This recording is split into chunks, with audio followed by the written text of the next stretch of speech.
Hey guys, how's it going? It's Flat Earth Sage here again. I know it's been a minute since I made a video, so just thought of turn this down a little bit, the AC. I was thinking about this video for today, and actually debating on even whether or not I should do this video, because I know there's a lot of people, a lot of gardeners out there that have already talked about this, but I feel like there's still some people out there that probably, some gardeners that don't know any of these tips and tricks. So today I want to talk about how you can increase your yield for tomatoes. And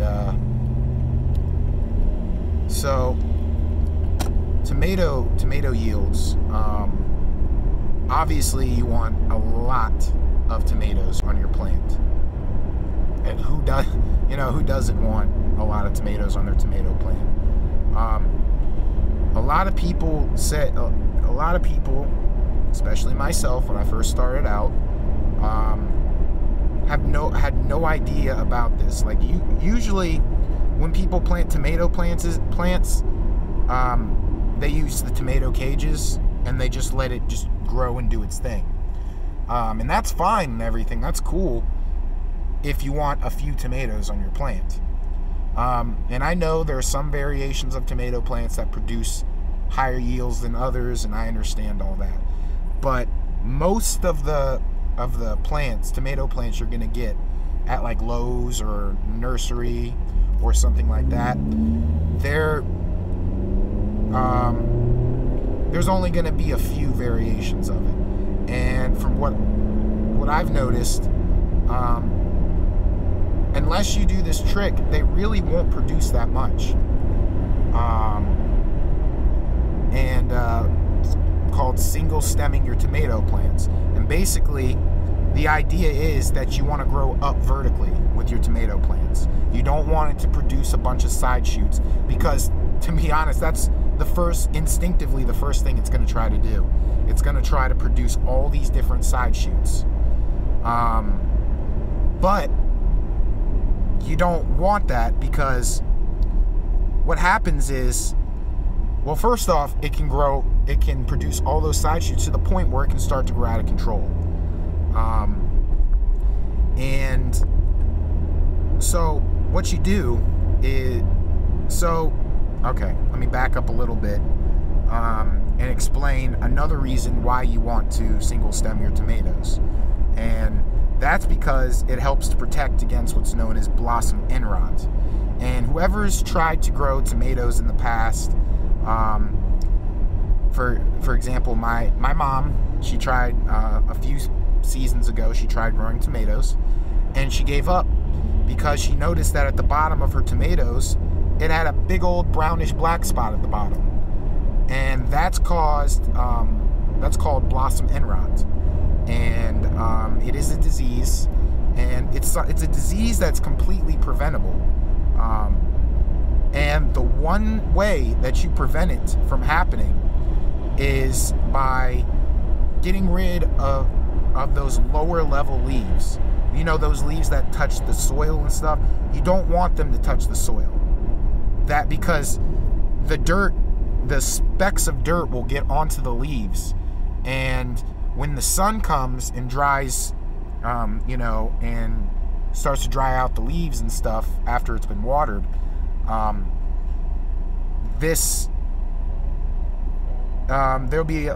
the soil has a lot of natural spores and mold spores and all kinds of stuff in it. And when it's sitting on there, it promotes disease starting with the leaves, and then eventually working its way to the fruit. This, like I said, is something that's completely and totally preventable. All you gotta do is you gotta at least give your tomato plants, I would say, anywhere from 8 to 10 inches of clearance from the soil. You do that, not only are you protecting from disease, but you're reducing the amount of stress on your plant, because anytime that the plant produces all these different leaves and it keeps producing foliage, well, all of that is kind of stressing the plant out, to be honest. So when you remove those, you're basically freeing up more energy for the plant, so it can use that to focus on flowering and fruiting. And another way you can also increase your yields is if you do that, and also hand pollinate your tomato seeds, I'm sorry, hand pollinate your tomato flowers. Almost messed up again. Oh, it's been a long day. Okay, but one way I've seen people do this is with an electric toothbrush. What I like to do is I like to go like this. Flutter it really, basically imitate a bee or a pollinator. One guy's channel I watch, put it in pretty good terms to understand. He says, be a bee, you know, imitate and mimic exactly what a bee does on a flower, and you'll be increasing your yields. And the reason I say to hand pollinate your flowers is I really don't like bringing this up because it's really sad, but the bee population is dwindling drastically. Pollinators don't come and pollinate as much as they used to from the past. There's just not as many of them. So us as gardeners, we have to pick up that slack and basically do the job for the plant. So, you know, that's a reason why I say we should be hand pollinating. Whether you want to use your fingers, whether you want to use an electric toothbrush, to be honest, you can use anything that vibrates at a fast speed. Anything. I mean, guys, you could probably use a vibrator to fucking pollinate your flower. I'm not even joking. And that's because when the bee lands on the flowers, that's what it's doing. It's creating vibrations, and it's literally picking up pollen onto its legs, and it has sacs on its legs for storing that pollen. And it goes from flower to flower, and when it gathers the pollen, it ends up shaking off some pollen onto the other flower, hence pollination. You increase your pollination, you know, you'll increase fruit set, and when you increase fruit set, obviously your yield is increased. So those are two ways to do it. Again, I wouldn't let my tomato plant just sprawl and do its thing. Another reason too, when you let it do that, is it becomes hard to manage. It makes it really, really confusing, because you don't want to cut, when you guys remove these leaves, you don't want to cut the main stem. Although if you cut the main stem, people are like, oh no, I cut the main stem, my plant's dead, I gotta get rid of it now. No, you don't have to get rid of it, because what will happen is it'll produce an offshoot. It'll produce an offshoot, and then that shoot becomes its main growth stem, and it'll just continue to grow upwards from that. So you don't have to worry. If you do accidentally pick it from the main stem, don't worry. Just let it do its thing. It'll correct itself. It's not going to be happy. It's not going to be happy about that, but it will correct itself over time. So I encourage that as well. And also, one other little tip I'm going to throw in is the use of shade cloth.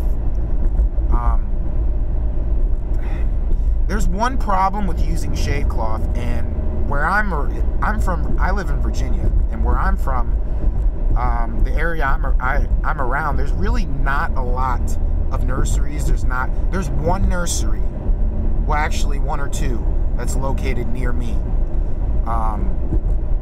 So I haven't been able to find shade cloth at nurseries or at big box stores or Lowe's or any of these other places. I haven't been able to find it. I found it online. I found some places selling it, but unless you want to spend $300 on a piece of fabric, I would recommend finding something else, like a sheet or something, that maybe a darker colored sheet that will maybe remove some of the heat. I'm still working on that myself. I still got to try to figure out, because I'm sorry guys, I'm not spending $300 on a piece of fabric, and I would not encourage you guys to spend that much money on a piece of fabric. So you're probably gonna have to be creative and probably find like I said, any sort of fabric that'll block out at least, I'd say, 30% sunlight will be perfect. You block out 30%, I believe that'll bring the temperature down 15 degrees for your plants, which will be perfect if you, especially if you live around on zone 7 area. Zone 7, lately we've been getting a lot of high temperatures, and when you get anywhere from 85 to 90 to 95 degrees, your plants, the leaves will start suffering. What they'll first do is they'll curl sideways, curl inwards, and this is just to protect, to this is basically so the leaves don't receive too much sunlight. It's not a disease, it's not a sickness, it's nothing you did wrong. It's just natural plant biology. Because the leaves basically act like solar panels for the plant. And when it's flat and you have it, it's receiving 100% all the time. And when the temperatures rise and get too high, the plant doesn't like that. It doesn't like it doesn't like that, because it's afraid that it's going to damage the plant. It's going to cause damage to itself. So the way it corrects that is by folding its leaves inwards and decreasing its surface area, which in turn decreases the amount of sunlight that it receives through the plants. So there's that. And then one more tip I want to leave you guys in regards to tomatoes is make sure that you're giving it a daily supply of when you go to do your fertilizer, make sure it's got a decent amount of phosphorus and potassium to it. Phosphorus and potassium will help set the fruit, will help encourage flower growth, encourage fruit set. So that's something you really want.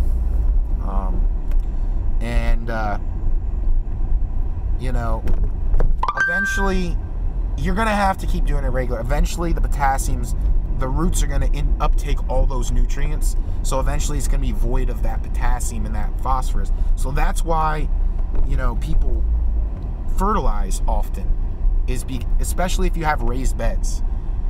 Definitely regularly fertilize if you have raised beds. I would say maybe fertilize 2 or 3 times a week. I would say I would say once or twice every 2 weeks. Probably.